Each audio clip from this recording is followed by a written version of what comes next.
snow dito sa amin, ano.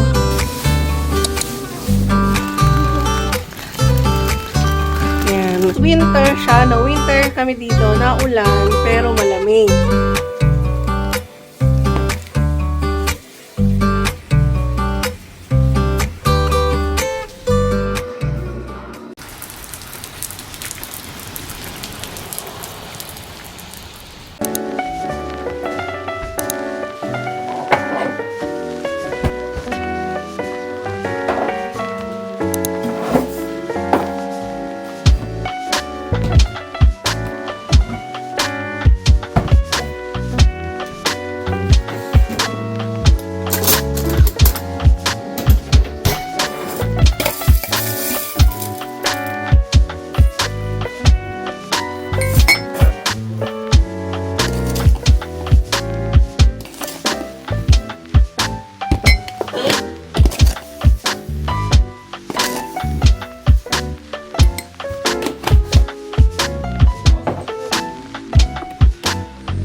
Hello guys!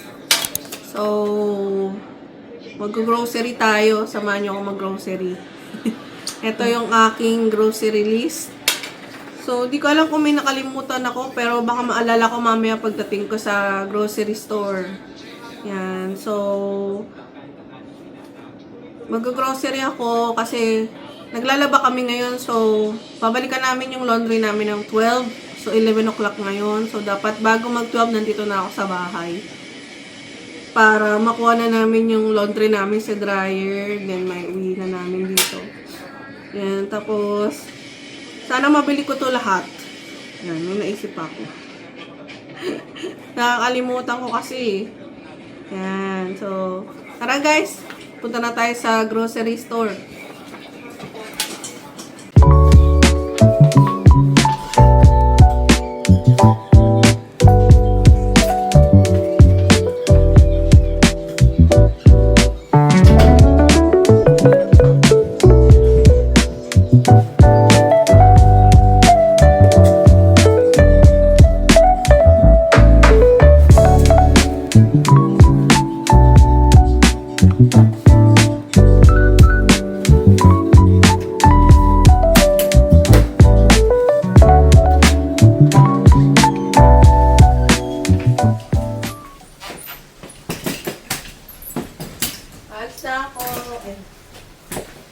See you later.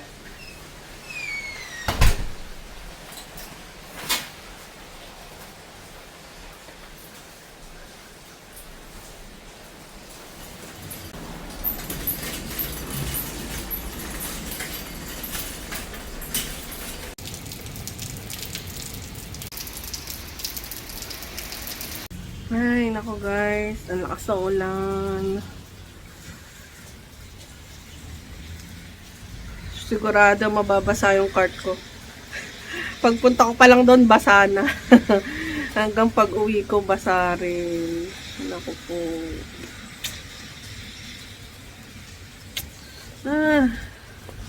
Tapos, masama pa yung pakiramdam ko. Meron akong sibon. Sibon? Meron akong ubo at saka sipon. Tapos, masama, nasakit yung katawan ko. So, that may cleaning ako ngayon, hindi na ako natuloy. Kasi nga, bala ko magpahinga ngayon para makapasok ako bukas. Kasi, kailangan ko pumasok bukas. Pag hindi ako pumasok, yung mag-isa lang yung katrabaho ko, eh, hindi niya matatapos yung trabaho namin pag mag-isa lang siya kasi busy bukas. So, kailangan ko pumasok bukas. So, wala ring choice, kailangan mag-grocery. Kasi wala na rin kaming, wala na rin kaming natirang grocery na lulutuin mamaya. So, kailangan ko na rin mag-grocery. So, walang choice kundi sumugod sa ulan. Tara na guys, para makabalik na ako ulit. Samahan nyo ako, okay?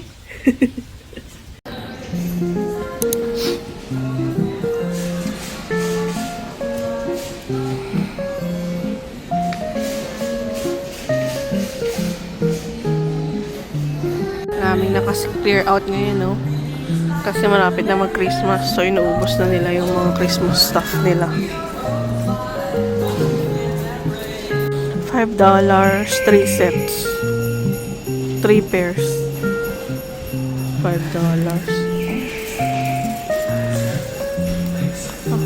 Ricola. Isa lang. Hindi naka-sale eh. $8.49. Para sa ubo. May listahan nga pala. Baka makalimutan ko. Ayan. So, Ricola pa lang yung nabibili ko. Ayan. Punta na tayo dyan sa produce. Sa gulayan. Para bibili tayo ng gulay.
Fish ni Mama. Ito. Basa fillet.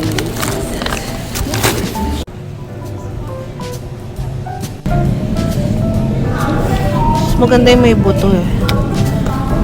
Para ano. Oh. Reduce. 11. Wow. 11.76 na lang. Kunin natin. Sabi, ang mamahal ng mga meat. Naghanap lang ako ng discount eh. So,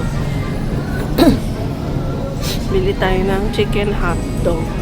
Pinakamura. Chicken hotdog. Yan. Masarap na ham. Pero walang discount. Bili tayo isa.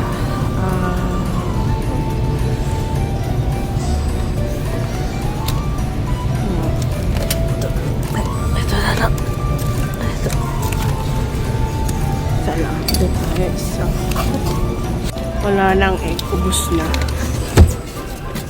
May gulay.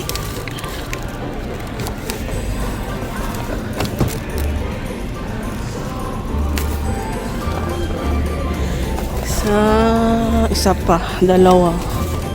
Ow! Naipit yung tiyan ko.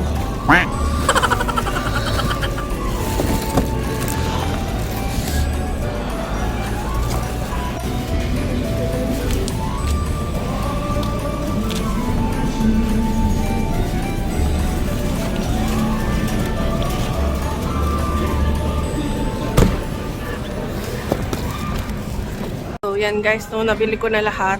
Ang hindi ko lang nabili napa kasi wala, hindi available. So, babayaran ko na to and then uwi na ako. Dahil gusto ko na magpahinga. Sama ng pakiramdam. Sige guys, later na lang ulit. Spanish bread.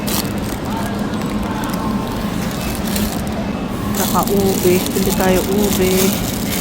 Ube. Dalawa.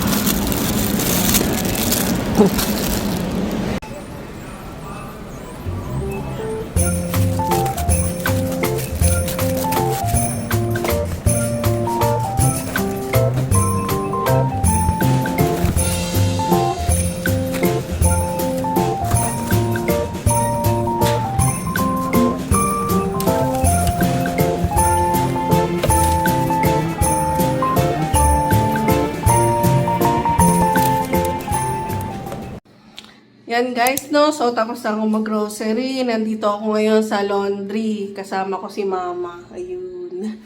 So, kukunin namin yung mga tuyo na mga na-dryer na namin ng damit. Tapos, meron pa ako isang set doon ng ida-dryer ulit. So, mamaya na lang ulit yun. Pag nakuha na namin to. Yan guys, so after na to, uwi na kami. Then, balik ako after an hour. Kunin ko yung isa pang dryer. And then, uwi na ako. And then, susunduin ko naman yung anak ko sa school. Yan. So, sige guys, later ulit.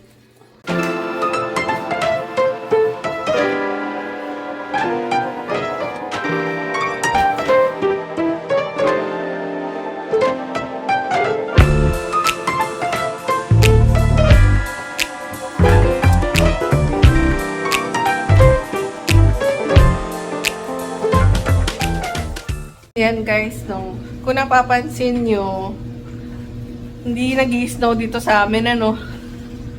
So, winter na dito. Pero, dito sa may amin, sa part ng BC, sa Surrey, Metro Vancouver yan, hindi pa nag-i-snow. So, puro rain kami ngayon, rain. Kaya nga tinawag na Raincouver yung Vancouver kasi nga, maraming beses umuulan dito. So, kahit winter, imbis na snow, uulan.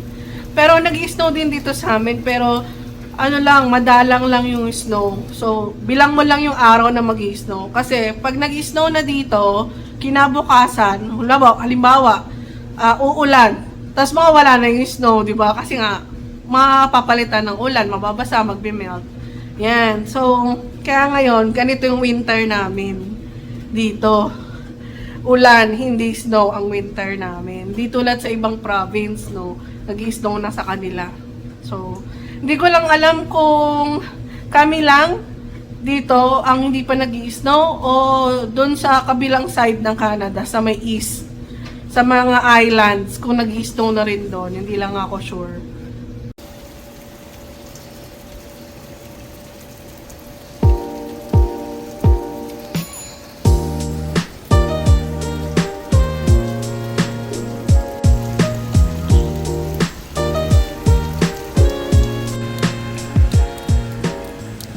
So, kailangan namin takpan ng plastic yung damit kasi mababasa ng ulan. Kaya yan, tinatakpan namin ng plastic para hindi mabasa yung na-dryer na ng mga damit. Yan.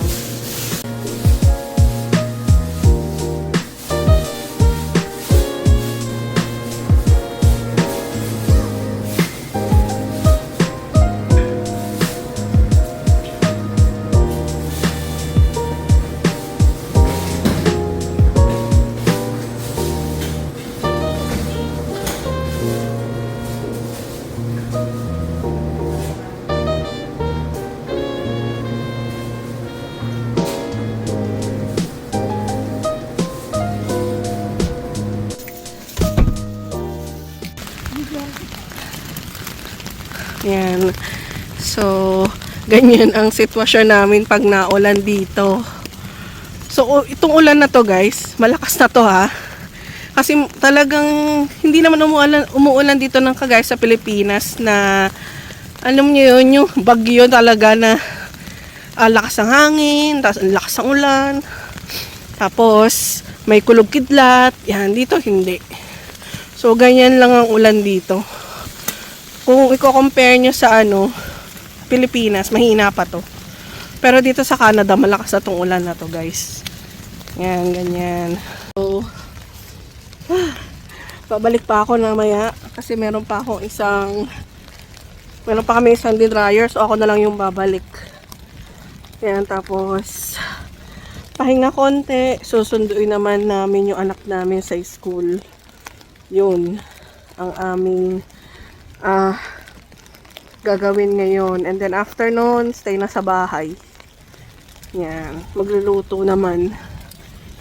And then pahinga kasi bukas pasok na naman ako. So si Ricky walang pasok bukas, so ako lang may pasok. So ayan nga, ganyan guys.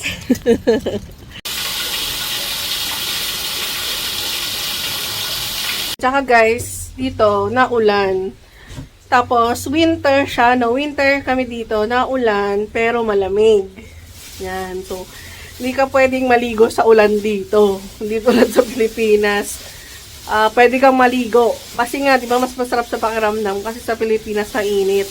Tapos dito naman, sa Canada, malamig. Kaya hindi ka pwedeng maligo sa ulan, kundi magkakasakit ka. Tsaka baka magkaroon ka ng yung tinatawag yun yung sobrang lamig. Hindi ko alam tawag, pero basta yun guys, no? So, sobrang lamig. Kaya, hindi advisable na maligo sa ulan.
Guys, nakuha ko na yung huling labada namin, laundry. And then, susundo na ako sa anak ko. Punta na ako sa school. After noon, uwi na kami. And then, makakapagpahinga na. Hindi pa pala. Magluluto pa pala. And then, ayun, papahinga na. Kasi kailangan pang pumasok bukas. So, kailangan magpahinga. Dahil kung hindi ako makakapasok. Yun. Sige guys, see you later.